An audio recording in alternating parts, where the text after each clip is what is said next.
Hey family, Pastor George. I know I always say this. I'm excited about this upcoming episode of The Wealth Cycle, but we're gonna show you how to build the house of your dreams. You may be where you don't even have a home. We're gonna show you how to make a home or get one, the home of your dreams. Second, if you have a property and you can't move, we're gonna show you how to renovate that property.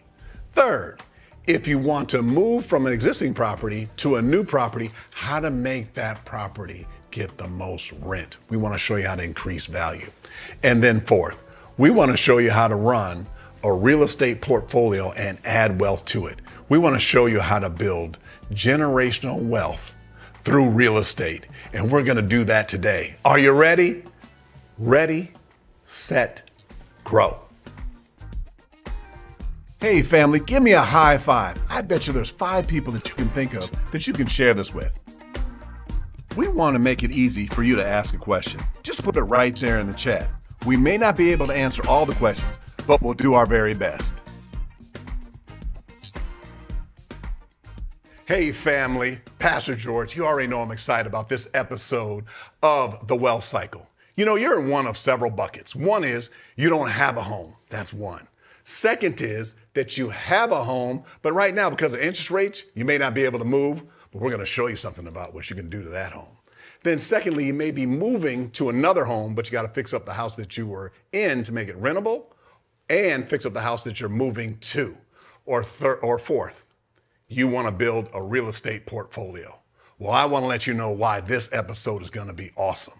Today with me, I got international traveler, Danette, our real estate guru, that's going to be able to share with us, fresh off of, what is it, Dubai? I did a travel to Dubai. Thank you for asking. It was amazing. See that? We got people from all over the world.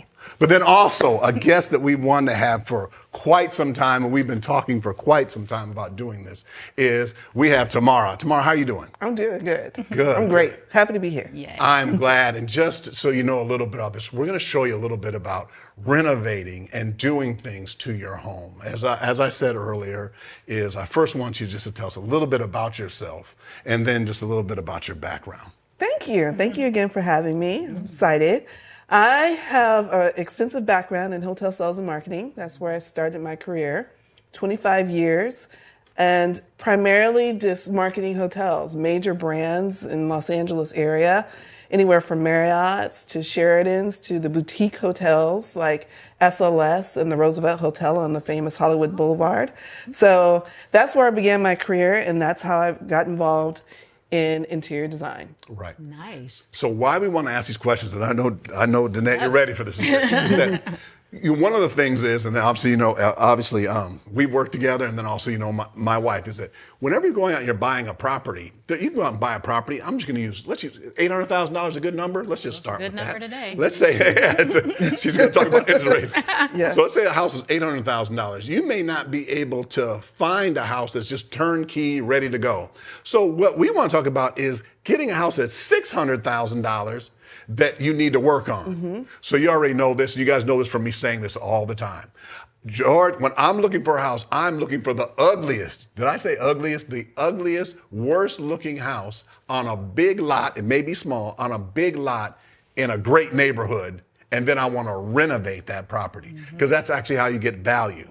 If you look at how we've been teaching generational wealth, that's actually how you do it is you get something that is undervalued, buy low, and then you sell it for much more. So what you want to do is get someone that you can actually renovate something, and then we'll talk about that because there's these shows out there on HGTV where they have a house that's dilapidated, then they go to commercial, come back, and everything's done. But that's a little bit unrealistic. So I'd like to talk to you a little bit about, I want to ask you a direct question. So yes. What happens when the first time you kind of sit down and talk to somebody? What's kind of the process that you go through?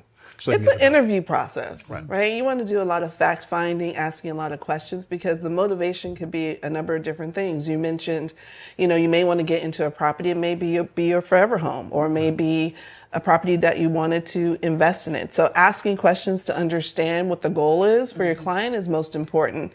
If it's a forever home, I ask a lot of questions about, how do you want to feel? How do you want to function? How many kids do you have? Just a lot of fact finding so we can gather that information and then provide solutions. Gotcha. I'm going to take some part though. She said, the feel and then the function, and then I want to give you an opportunity. But you see, those are ones you have to look at. And then, do you know what else, Danette, they have to actually go over too?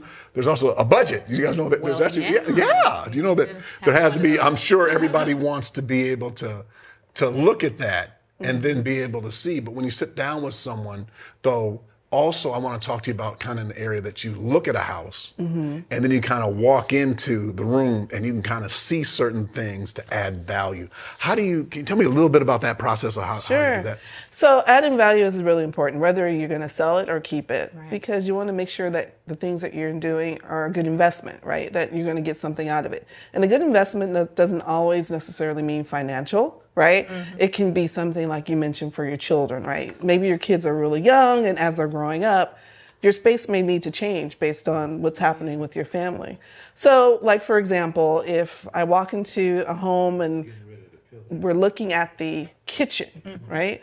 We're talking about, do you need an oven? Do you need a double oven? Right. Do you cook? Is it important? Do you just want it to look good? Right. And so we talk about those kind of things. So that will determine, right, do we invest more into the kitchen, into your finishes and fixtures, or do we go basic? Right? So that will help with your budget as well. Right. So I want to go into, I want to now talk about the person who doesn't own a home and they're the first time home buyer. Okay. So I'm thinking about La Cienega property for me, the one that I purchased.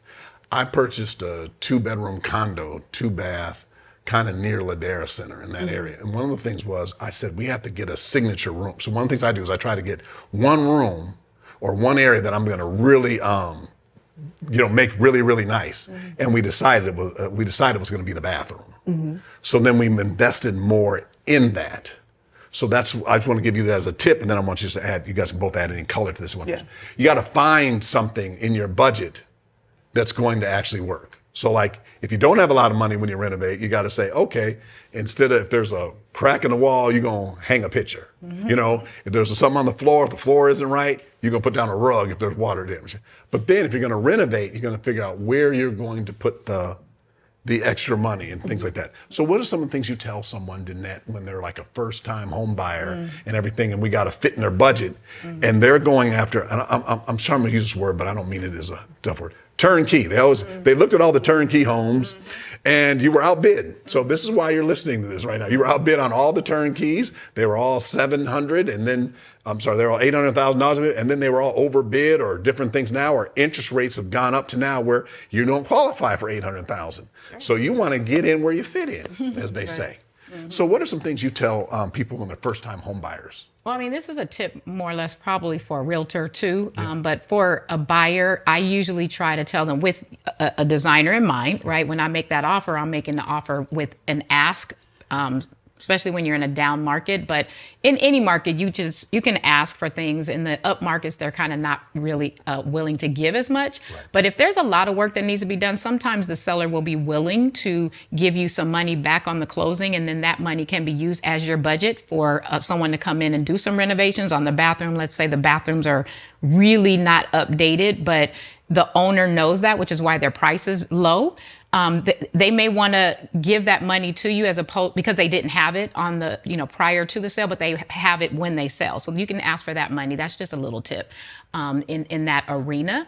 But I mean, like you said, if you talk to someone about buying a home, I do recommend people have cash on hand when they go in, because regardless of whether it's turnkey or not, you may move in and it's still not to your particular liking. Right. I mean, and interior design is something that a lot of people don't think about so much. And then they go spending a lot of money on things that if they just hire someone to come in and really, put those touches in there that make it feel like home, or give you I don't want to say illusion, but the energy of a resort sort of a feel. Like, so now your home feels like what you want when you go on vacation, right? Right. So that when you're in your home, you're not always feeling like, oh, I don't like living here, or I wish my house had, or, because what happens is when you go on vacations, you see, oh, this room is so nice. And it's so, the energy is different. And like she used the word feng shui, right? So that's what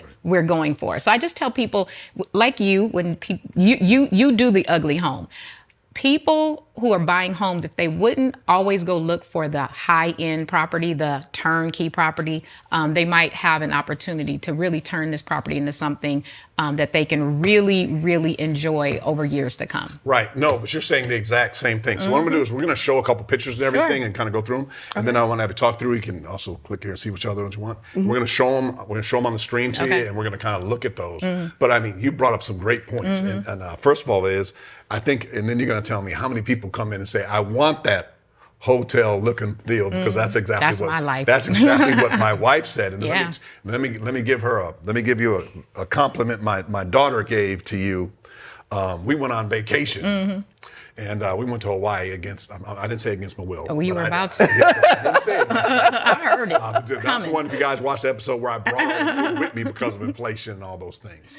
My daughter went into our room that we were at the hotel, and she was there a day. And then when we came back, she said, "Dad, can you bring our house to Hawaii? I think I like that." And I said, "Honey, we can't." That's sweet. I don't know if they can do that, but she wanted the same look and feel that we have at home. Yeah. And you want to have that. And I'm going to later on, I'm going to do a second episode about what we do for renter when you rent a property, how to have maximum value. But you have several pictures of things like when you renovate them, and so. When you come in, one of the reasons why people don't want to buy homes turnkey is they think it's really hard, or they don't know how where to start.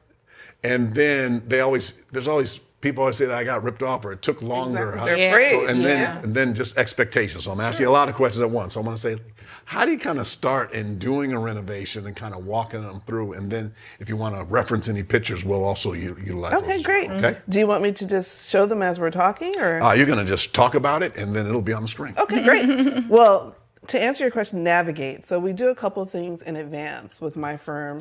Just to navigate is a word. You said navigate. Navigate. Navigate. Navigate through the process, because the process is just as important as the end result, right? Sometimes even more important. Like you mentioned, you get into things you don't know all the things that can potentially happen, or when they do happen, you're surprised and you don't know what to do. So we try to be a little bit more proactive with our customers and give them a roadmap of potentially what could happen and how we're going to solve those problems. So for example, we have something called a welcome packet that we develop. And in the welcome packet, it talks about our process. Like, this is A, this is B, this is C. So all the steps. And then we go even deeper into, these are some of the things that could happen that might not anticipate. And what you should do to prepare for it, like a contingency plan. Right? So we always tell our clients now to have a 3 to 5% contingency for those unexpected things that might come up. I've been telling them 10. Right? I'm a financial advisor, so I tell them 10. Can you explain what a contingency means? Contingency means to have some money in your pocket, Money. just in case something happens. Snap, crackles, or Right? pops. Not crackers or pops. Yeah. She came back to hey, I got people flying all over the world. They didn't forget nothing while they were there. She went up to the highest buildings and then remembered everything. Absolutely. But with contingency, so they have to do that because, like we said, is that when you got into escrow, or when you start looking for a house, interest rates might have been here and now they're here. You know what I mean? Like, so that, and then supply chain stuff. As you know, you may want to order things and then learn to be flexible, like saying like, hey, this is one flooring we like, this is another one we like, and then you want to be able to do that. So that's good. So you show them that. So we talk about all those things, and we always provide different options, right? So how do we get to a place where everyone feels good about the budget? So we have to determine, do we want low, medium, high? And that can mean a lot of different things, right? That could mean, hey, this is a property that I want to flip and sell. Maybe we just go with the low option, right? Or this is something that we're going to stay in for 5 to 10 years. We might want to upgrade to like the middle. And then maybe this is something that I want to showcase. We want all the bells and whistles. So then our materials and things like that would be a little higher end. And that's how we bring it in for budget. Just for 1 second. I'm never interrupting, but I got to do it. She said low, medium, and high, meaning costs. Yes. Okay? So, but you guys understand something. When you're buying real estate, you're actually not, it's not really a cost. It's like an investment. So you understand there's just certain ratios we want to use. And you're going to pick right back up, but I want to say this. So like when I personally invest in a property, I expect to make $2 for every $1 that I invest. That's what I think should happen. Then I used to be 3, but now it's 2 and doing that. So then I'm also going to do that in some way of renting, since I want to have what's called a ROI. What's ROI? Okay, ROI is return on investment.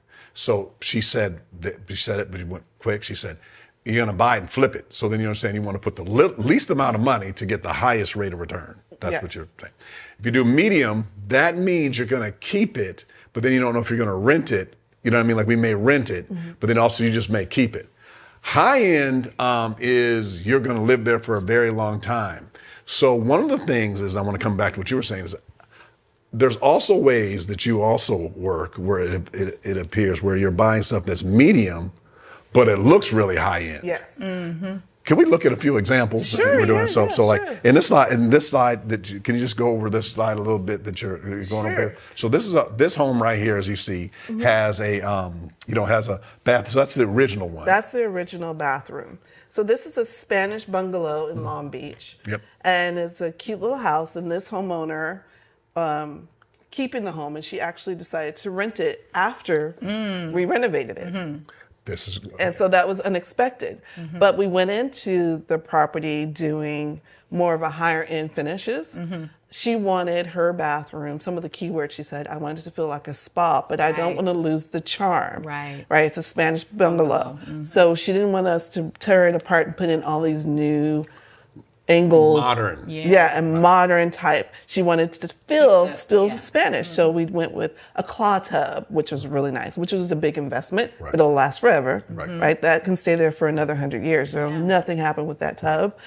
We went with marble tile. We took it down to the studs. And so we wanted to make sure that when you walk into that bathroom, A, it felt like a luxury resort. And 2, that you can feel that these are quality finishes, very high end, and that it would be something that she can use forever.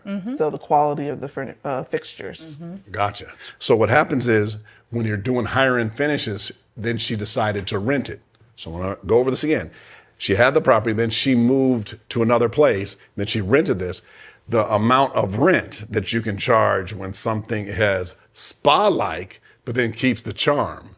Because when you're renting to a person, sometimes that person, you're going to get a couple or a person to come over and say, I want it to look, I'm going to use the word old school. If you look at it in Baldwin Hills, or if you look around in Windsor, if you look around in these areas, and a lot of areas, actually a lot of areas of LA, they have those older homes that finish and they have the Spanish tile and everything. People want to come in and have that have a certain look, but then they want to have it look modern-ish, and there's a way of doing that. And then they play with it. Then they have it. Okay. So then you have it. So now let's look at the finished product. Yes, so the finished product came out really nicely. It was marble, black and white tiles on the floor. We used marble because we wanted to, when she came out, really specific, when she came out of the bathtub, she wanted to make sure that it was nice and cool. Because like when you go to a spa, is that flooring. It's a feel that you get on the floor. And so we wanted to make sure that she had that. She also wanted to make sure that the shower was ample in size because the bathroom was kind of narrow. So we did some adjustments to make sure that it was ample in size. She wanted the hand sprayer, not just any one. She wanted the old school one. So like when you're in Europe, and she's English. She's from England. So she wanted all those things. And so we just incorporated a lot of those little touches that would make her feel like she was back home, and all the things we originally talked about were incorporated in the bathroom. And then I know how much she rented it for, but she got it for almost $1,000 more than she originally wanted to rent. We did her kitchen too, but the bathroom was the seller. We're gonna go to kitchen next. But you guys understand. So now, without ever meeting her or ever talking to her or anything, but when she was renting that out to people, what happens is, Danette, you let me know, and you can add any color to it, is that we have a certain way that we rent properties. And like where we do an overview, and we walk from room to room to room. And somebody walked into that bathroom and went, oh. Then they looked, wife looked at her husband like this, like he looked at it like, well, okay, I guess we. You know what I mean? Like that. So there's got to be, and I know you're going to say there's a lot, but like, do you know offhand, like even before you go in there, like this is going to be one of those rooms and everything, like, there's just certain. It was special. I mean, we knew what we were doing when we were curating and then the design development piece of it, that it was going to be something unique and not something that you find in most homes. And so we really poured a lot of time to make sure that it sold itself to that. And whenever anyone sees a picture, whenever anyone walks into that bathroom, it's viral. Everyone talks about it because it's something special and unique. Right. And so I want to bring that up, and then anything else you guys want to add to that, then I also would like to make some concluding remarks. Is that then I want you to tune in our next episode as well. One of the things is, like, when you come into a room, if you guys are ever doing investing, you see how she's saying the design, they were intentional, they sat down, they looked at is this. You can actually do that in your home when you do this by, number one, looking at the room, and then also looking what changes that you want to make, and then doing it. The one thing is, if you haven't done it before, I think you should look for a professional, and then look at that when you're doing all the costs, when you're looking at who's going to do the work. Because there's a mistake that I think a lot of people make, and I shouldn't put it all on Home Depot, but I call it the Home Depot effect, where people come in and they see a whole bunch of stuff, and then they say, I know I can do this really, really inexpensively. And they actually lay that floor down and they lay that stuff down. Then they go, this looks bad, or it looks cheap. And then they have to come back and repurchase it.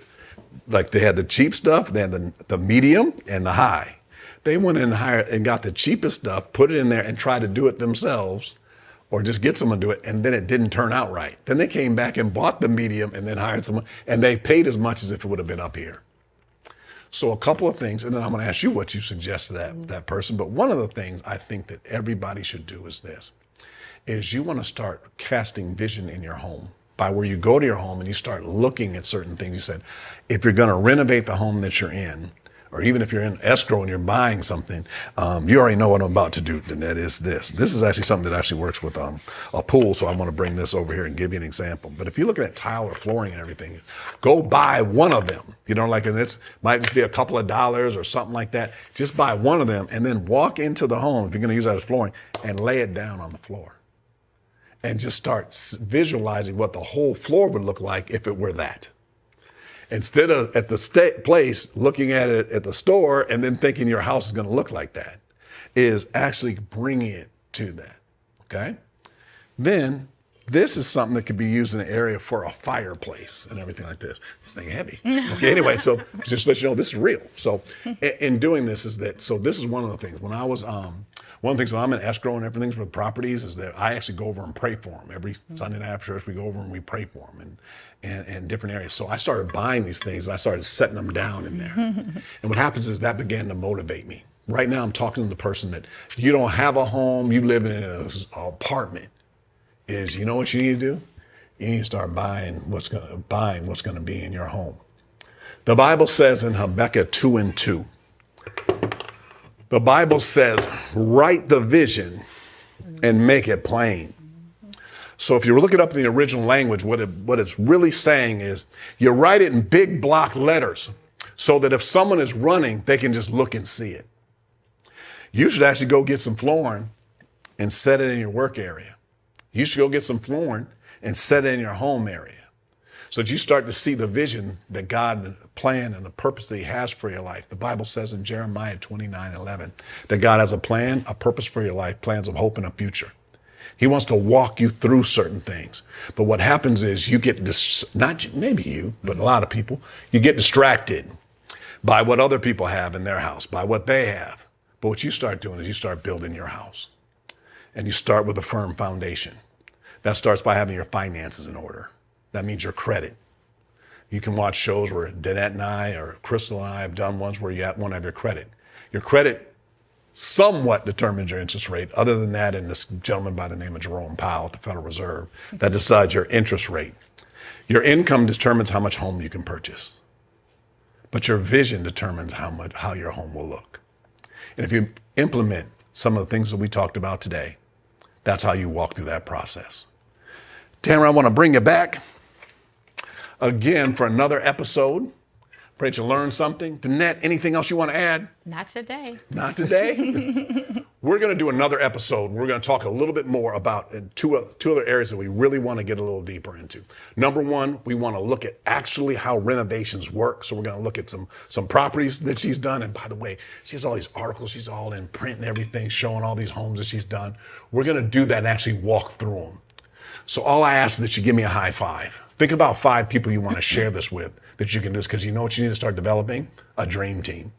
People that believe that you can start working together, that they'll have a house, you'll have a house, and you guys start renovating and doing a lot of this together and working together. So we're going to go over that, and then we're also going to go over actually what a little deeper about what we did earlier is that if you already live in a home and you want to renovate that, and you just might not be able to move just right now because of the economic environment, but we're going to have you living in a new home. But guess what? We just going to paint the door a different color. And no, come on back and we're going to show you how to renovate your properties. Thank you so much for joining us on The Wealth Cycle. We'll see you on our next episode. Hey family, give me a high five. I bet you there's 5 people that you can think of that you can share this with.